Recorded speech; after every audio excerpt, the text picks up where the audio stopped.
हम तो आपको याद दिलाना चाहते हैं कि समाजवादियों ने मिलकर के अवध जीतने का काम किया है। हमें पूरा भरोसा है कि आप सब लोग मिलकर के मगध से इनको भगाने का काम। बताओ, इन्हें भगाओगे आप लोग कि नहीं भगाओगे? इनके झूठे वादे याद है आपको कि नहीं याद है?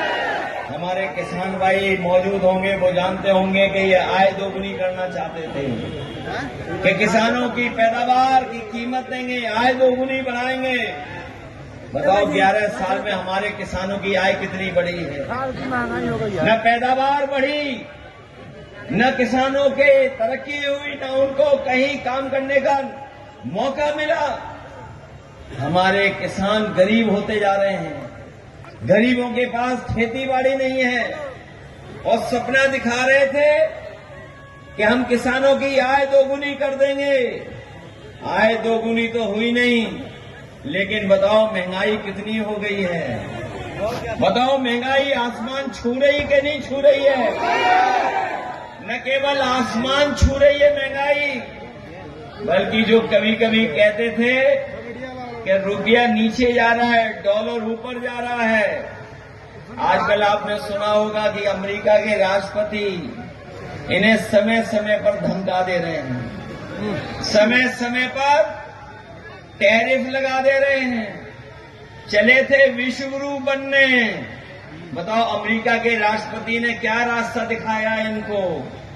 अमेरिका के राष्ट्रपति ने न केवल रास्ता दिखाया है, बल्कि हमारे कारोबार करने वालों पर पाबंदियां लगाने का काम किया है।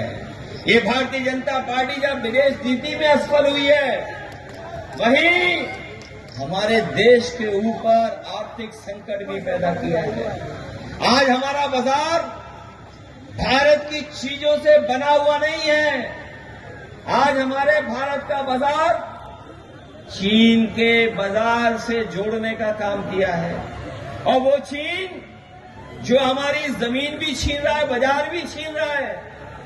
भारतीय जनता पार्टी बहुत राष्ट्रभक्ति का नारा लगाते हैं, कोई मंच नहीं छोड़ते जहां पर भारत माता की जय न बोलते हों। यहां पर जितना नौजवान खड़ा है, यहाँ एक एक वो नौजवान है।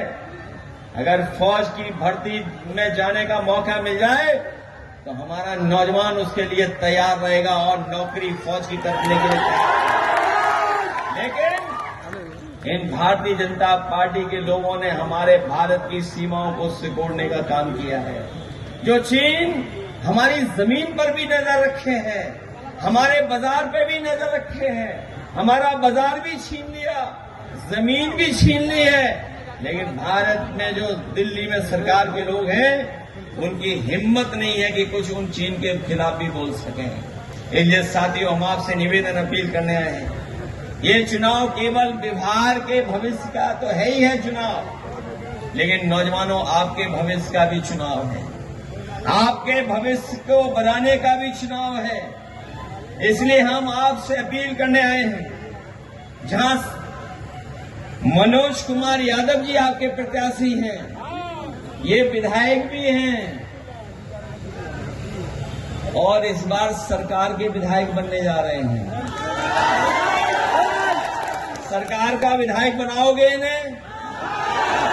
ये जीतेंगे तो सरकार बनेगी कि नहीं बनेगी? और अब तो आपको हवा मिल गई होगी। क्या हवा चल रही है? जो बीजेपी के चुनावी दूल्हा हैं, वो भी कन्नी काट रहे हैं। अब वो बीजेपी के साथ नहीं दिख रहे हैं। कल की तस्वीरें तो देख ली होंगी आपने, सबसे बड़ा शो हो रहा था, लेकिन उस शो में चुनावी दूल्हा ही नहीं थे। क्या चुनावी दूल्हा थे उसमें? क्योंकि वो भी जान गए हैं कि अब बीजेपी वाले उन पर माला नहीं डालेंगे। चुनाव के बाद उनके गले में माला नहीं पड़ने वाली, वो जान गए हैं। इसीलिए वो जब मौका मिलता है, वो किसी न किसी के गले में माला डाल देते हैं। इसलिए सावधान हो, आपकी नहीं सावधान हो। सबसे ज्यादा सीटें कौन लड़ रहा है? महागठबंधन के तेजस्वी लड़ रहे हैं। महागठबंधन तो है ही है, तेजस्वी सबसे ज्यादा सीटें लड़ रहे हैं और ऐसा समर्थन कभी महागठबंधन के पक्ष में नहीं देखा जैसा इस बार दिखाई दे रहा है। इसलिए मदद करोगे सब लोग। मनोज जी की तो करो ही करो मदद, लेकिन और भी साथी हैं उनकी मदद करना। जो और महागठबंधन के साथी लड़ रहे हैं उनकी सबकी मदद करना। यही निवेदन, यही अपील मैं आपसे करने आया हूं। मुझे पूरा भरोसा है कि मनोज यादव जी यहां से जीत करके जाएंगे और विधायक बनकर के तेजस्वी जी को मुख्यमंत्री बनाएंगे।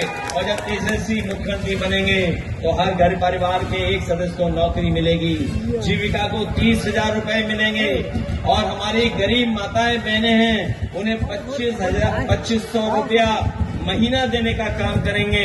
जो लोग 10,000 रुपए दे रहे हैं वो एक बार का 10,000 है। बताओ, एक बार का 10,000 चाहिए कि आपको सम्मान की नौकरी चाहिए?